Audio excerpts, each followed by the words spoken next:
Muriel se souvient enfin de Yann, le piège se referme sur le mari de Johanna, Un si grand soleil 20 mars 2026, épisode 1883. Quels sont les temps forts de l'épisode 1883 d'Un si grand soleil en avance du 20 mars 2026, France 3. Ce qu'il faut retenir: Johanna doute de Yann, elle confie à Sabine qu'elle le trouve fuyant et soupçonne une autre femme dans sa vie. Élise retrouve le bracelet de Lucie, déposé dans un atelier de réparation, il est confirmé par Muriel. Élise lance les recherches en bijouterie.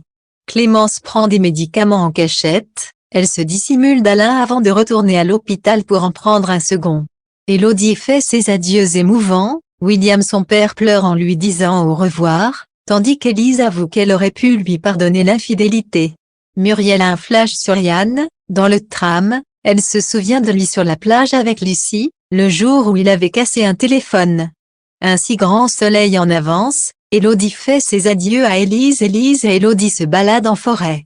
Élise lui dit que tout ce qui compte pour elle, c'est qu'elle soit heureuse. Élodie pense que ça va lui faire du bien de prendre du recul. Elle a l'impression d'avoir deux deuils de relations à faire. Sabine et Johanna se prennent un café. Sabine est un peu paumée par rapport à Caroline. Elle n'est pas encore partie. Johanna confie à Sabine qu'elle se demande si Yann a quelqu'un d'autre dans sa vie. Elle le trouve fuyant et en plus, ils ne font plus l'amour. Flore demande à Ludo de lui donner le numéro du veto de Charles. Flore avoue qu'elle trouve Charles charmant. Ludo lui dit que ce n'est pas très pro de draguer sur son lieu de travail. Flore lui rappelle la menuisière, Ludo dit qu'il a appris de ses erreurs. Charles est dans le tram, il reçoit un SMS de Flore, la fermière qui n'aime pas trop les animaux, elle lui propose un verre. Élise annonce à Yann qu'elle a retrouvé le bracelet. Lucie l'avait déposé dans un atelier de réparation et il est prêt. La personne a laissé un message sur le répondeur de Lucie. C'est Élise qui se rend à l'atelier. Yann veut y aller mais Élise prend les devants. Muriel confie à Johanna qu'elle a l'impression que la police n'avance pas. Johanna lui dit que Yann est sur l'affaire, c'est son mari, c'est un très bon flic, il ne lâchera rien. Clémence et Alain viennent voir Flore avec son food truck. Flore leur propose de goûter le fromage de chèvre. À l'abri des regards, Clémence prend un médicament, puis à nouveau quand elle retourne à l'hôpital. Pauline confie à Ludo qu'elle ne digère pas qu'Élodie l'ait larguée comme une merde. Pauline avoue qu'elle pensait que ça s'arrangerait. Ludo dit qu'Élodie est une fille authentique, elle n'est pas prête à faire des compromis. Pauline ne veut pas expliquer ce qui s'est passé, elle dit à Élodie que c'est sa faute. Élise montre à Yann le bracelet. Elle a même envoyé la photo du bracelet à Muriel et elle a confirmé. Élise va faire le tour des bijouteries. Yann lui dit que peut-être l'homme a payé en cash.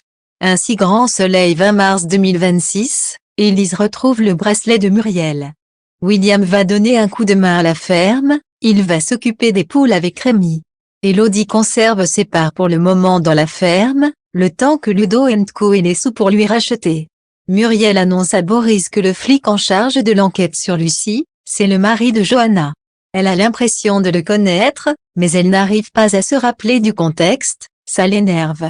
William promet à Élodie qu'il ne lui en veut pas qu'elle parte. Elle le remercie de le prendre comme ça. Des adieux émouvants, William pleure. Élise propose à Bilal et Ulysse de se faire un petit film d'action. Élise n'a pas envie de sortir, le départ d'Élodie lui donne le cafard. Élise avoue qu'elle aurait pu pardonner Élodie mais elle n'a pas voulu. Petit câlin d'amitié entre tous les trois à la ferme pour remonter le moral d'Élise. Muriel a un flash dans le tram, elle revoit la rencontre avec Yann alors qu'elle était avec Lucie sur la plage. Yann avait cassé le téléphone en les prenant en photo.